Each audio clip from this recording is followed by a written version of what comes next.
ሰላም አለይኩም ወራህመቱላሂ ወበረካቱ ድና የተከበራችሁ ውድ ቻናሌ ቤተሰቦች እንዴት ናችሁ? እኔ ሰላም ነኝ አልሐምዱሊላህ። በያላችሁበት ያላህ ሰላም ዝነት አይለያችሁ፣ እንዲሁም አላህ ሀገራችንን ሰላም ያደርግልን እያልኩኝ ዛሬ ደግሞ ጊራና የሚላክ ጥጥር ምጥን ያለ የቤት እቃ እንዲሁም የረመዳን አስቤዛ ነው ለናቷ 65610 ብር ነው የፈጀው ማለት ነው። እያንዳንዱን ዋጋውን ምነግራችሁ ይሆናል። እዚህ ጋር እንደምታዩት ሽሮና በርበሬ ምጥን ሽሮና በርበሬ የተዘጋጀ አላት ማለት ነው። ያዘዘችኝ 8 ኪሎ በርበሬና 1 ኪሎ ሚጥሚጣ ነው። ሚጥሚጣ 600 ብር ነው። 8 ኪሎ በርበሬ 4960 ብር ይሆናል። ከዛ 600 ብር ሲጨመርበት 5560 ብር። ቅመሙ ደግሞ 2700 ብር ከደረቅ እስከ እርጥብ። እኔ ፕሮሰሱን ማላሳያችሁ ያው ስለማይመቸኝ ነው እንጂ ነጭ ሽንኩርት፣ ቀይ ሽንኩርት ሁሉንም እርጥቡንም ደረቁንም እስከ ሁሉ የሚያስፈልገውን ነገር በሙሉ ተገዝቶ በዛ ተደልዞ ነው ማለት ነው። በደረቅ ቅመም እንደገና ተቆልቶ የሚፈጨው እና ሽሮና በርበሬው ያው እንግዲህ 4 5 6 እስከ 7 ድረስ ያዘዛችሁኝ እህቶች አላችሁ። እስከ 7 ጊዜ ማለት ነው። ያው የታወቀ ነው ሽሮና በርበሬው ይሄ ነው እንትን ነው ማለት የማያስፈልገው ማለት ነው። ቆንጆ ተደርጎ ያው የቤት ሽሮና በርበሬ ነው የሚዘጋጅላችሁ ማለት ነው። ከዛ 10 ኪሎ ሽሮ ነው። ሽሮ 8 ኪሎ ባቄላ፣ 1 ኪሎ አተርና 1 ኪሎ ሽምብራ አጠቃላይ 10 ኪሎ ነው። ሁሉም በኪሎ 200 ብር ሂሳብ ነው። 2000 ብር ማለት ነው ሽሮ። ከዛ ሀባይብ የሽሮ ቅመም 1960 ብር፣ ማዘጋጃ 1425 ብር ካፍያለሁ። 9 ኪሎ በርበሬ እስከ ሚጥሚጣው ማለት ነው። 10 ኪሎ ሽሮ 19 ኪሎ 1425 ብር ነው የከፈልኩት ማለት ነው እንደምታዩት። ከዛ ቴምር አለ እዚህ ጋር ቴምር ካርቶኑ 2600 ብር ሆኗል ማለት ነው። 2600 ሲካፈል ለ8 አንድ ካርቶን ስንት ፍሬ ነው የሚይዘው እያላችሁ ነበረ ኮሜንት ላይ እያየሁኝ፣ ግን ለመመለስ አልተመቸኝም ነበረ። አንዱ ካርቶን የሚይዘው እንደዚህ አይነት 8 ነው ወይም 8 ኪሎ ነው የሚይዘው ማለት ነው። እና ቆንጆ ቴምር ነው እንደምታዩት ማሻአላህ። አልኑር ቴምር ቆንጆ ነው። ይሄንን በ325 ብር ሂሳብ እዚህ ጋር እንደምታዩት አንዱ ፍሬ 325 ብር ነው። 975 ብር 3 ፍሬ ገዝቻለሁ ማለት ነው ወይም 3 ኪሎ። ሌላው ቡና ነው። ቆንጆ ቡና ነው። ይሄ ቡና ማየት ያለባችሁ መልክ ሳይሆን ጣዕምና ውሃ ያነሳል ወይ ነው ዋናው ነገር ማለት ነው። ጣዕሙ ቆንጆ ውሃም የሚያነሳ ነው። 4 ኪሎ ነው የገዛሁላት። 4 ኪሎ ሲባዛ 1400 ብር 5600 ብር ነው የገዛሁት ማለት ነው። ከዛ መኮረኒ ደቃቅ አለ ኪሎ 150 ብር 3 ኪሎ 450 ብር ይመጣል። ሱካር ኪሎ 180 ብር ነው። 3 ኪሎ 540 ብር ይመጣል ማለት ነው። ከዛ እዚህ ጋር ሩዝ በስመቲ ቆንጆዬ ሩዝ ናት። ዋጋዋ 900 ብር 950 ብር ነው። 5 ኪሎ ማለት ነው።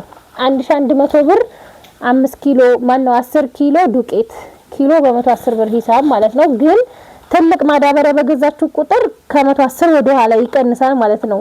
ለምሳሌ 50 ኪሎ 5300 ብር ነው። ግን ኬሻዎቹ እነዚህ ማዳበሪያዎቹ ባነሱ ቁጥር ኪሎ የዱቄቱ ኪሎ እየጨመረ ይሄዳል ማለት ነው። 2 ዋሂል ዘይት ገዝቻለሁ 10 ሊትር ነው። ሁለቱ 5 ሊትር 4000 ብር አንዱ 2000 ብር ነው ማለት ነው። ሮል ኦሞ ማዳበሪያ ተቀይሯል። ያው እንደምታውቁት አረንጓዴ ነበር እስከዛሬ፣ አሁን ደግሞ እንደዚህ አይነት ከለር አድርገውታል። ይሄ ደግሞ 1150 ብር ነው። አስቤዛ እንደዚህ ሆኖ ከዛ የቤት እቃዋን ደግሞ ልንገራችሁ። ከወደዳችሁት ላይክ ሼር እያደረጋችሁ ማለት ነው ወደ የቤት እቃዋ ወሰዳችሁ ማለት ነው። እዚህ ጋር እንደምታዩት ጥጥር ምጥን ያላላት ማለት ነው። ማጨሻ ወርቃማ አላት ማለት ነው። ይሄ 400 ብር ነው የገዛሁት። የጅማ ረከቦት 1800 ብር ገዝቻለሁ። ሲኒ ደግሞ 2 ደርዘን ነው ያዘዘችኝ። 2 ደርዘን በ1000 ብር ነው የገዛሁት። የዚህ አክሰሰሪ ፌርሜሎ በነገራችን ላይ ምንም አይሰራም። የሁሉም ፌርሜሎ ጀበና ማስቀመጫና ማጨሻ አላት። ከዛ ይሄ ረከቦቱ እንደዚህ ማለት ነው። በጣም ነው የሚያምረው። እንደምታዩት ቡኒ ድምቅ ያለ ነው። ይሄ 1800 ብር ነው ረከቦቱ ማለት ነው። 550 ብር ባለ 2 መረብ ሱፍራ ገዝቼላታለሁ ማለት ነው። ለረከቦት ዳንቴል ደግሞ ቡኒ ምንድነው በቢጫ የሚባለው ይሄ ቢጫ ይሄን 300 ብር ገዝቻለሁ።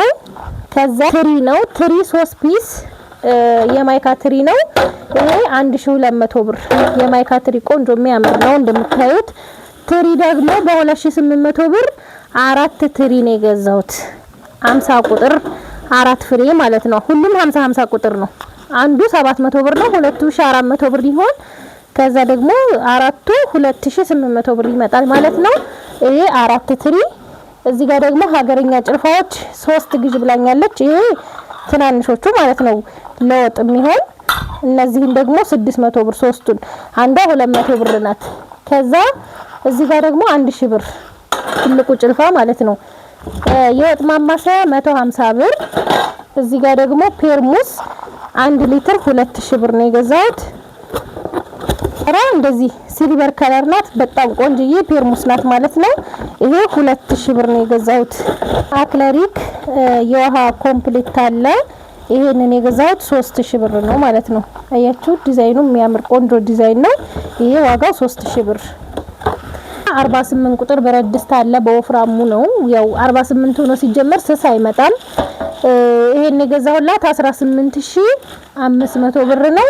ክዳን መያዣ 200 አሰርችላታለሁ። ዛሬ የገረመኝ ነገር አንድ እህታችን አገሯ ቱሉ አውሊያ ነውና ከዚህ በፊት አንዴ እቃ ገዝቼላት ነበር።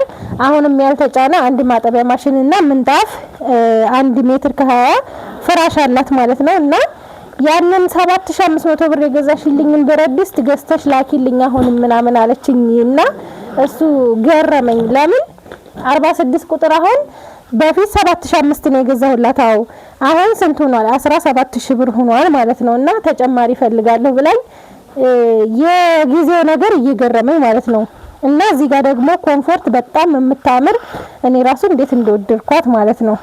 ቆንጆዬ ኮምፎርት 2 ትራስ ልብስ አለው።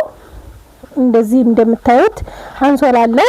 ከዛ ፈር ነው በጣም ልስልስ ያለ ስለሆነ እኔ በጣም ነው የምወደው ይሄንን ኮምፎርት ማለት ነው። ዋጋው 3400 ብር ነው። በጣም ነው የሚያምረው። ከውስጥ እንደዚህ ልሙጡን ራሱ ማንጠፍ ትችላላችሁ እንደዚህ። ከዚህ ደግሞ እንደዚህ ነው። በጣም ነው የምታምረው። ማሻአላ ተባረከ ረህማን የሆነች ኮምፎርት 3400 ብር ገዝቼላታለሁ። እንግዲህ ከወደዳችሁት ላይክ ሼር አትርሱ። እቃ እንደዚህ የምትፈልጉትን እቃ በዋትስአፕ ዝርዝሩን ብጽፉልኝ ቀለል አርጋችሁ የተሻለ ነው ማለት ነው። ቀለል አርጋችሁ ስላችሁ ስማችሁን የሚሄድበትን ቦታ ታረጉና ከዛ የእቃ ዝርዝር አሁን ለምሳሌ ረመዳን ስለሆነ የረመዳን አስቤዛ ስለሆነ አስቤዛ ቶሎ እቀበላችኋለሁ ማለት ነው። ኢንሻአላህ በቴክስት በወረፋ ስለሆነ ነው። እንግዲህ ዛሬ ገበያችን ይሄንን ይመስላል። ሰላም ሁኑ።